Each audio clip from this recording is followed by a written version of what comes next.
बौद्ध जिले में खोलाखोली भाव में बाली चोरा चालाण विभिन्न घाटर बढ़ी चली विशेष भाव में हूँ हरभंगा घाट कुशासिंगा घाट सुरुंडी घाट कुष्ठमोहनपुर घाट एवं बिना कागज पत्र चली खरसुंकलई घाट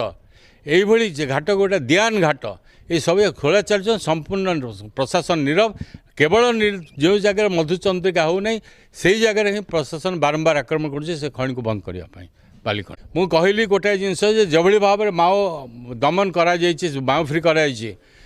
जिला अधिकारी को अनुरोध कर भाव में से संपूर्ण भाव में यहाँ गंजेई मुक्त जिला करने प्रचेषा करूँ एवं जनसाधारण को जनातु जदि से असमर्थ होती विभिन्न युवक युवती मैंने आज बेकार बुलूँ अन्याय न पाई से गोटे अनैतिक रास्ता से जाऊँगी जदि सरकार असमर्थ जदि जिला प्रशासन असमर्थ तेबे बौद्ध जिले में से गंजेई चाष को कृषि मान्यता दि जाऊ एवं बाजार खोला रखा जाऊ जदि सरकार चाहते एकर प्रति किसी रॉयल्टी देकर छाड़ी दिया जाऊ।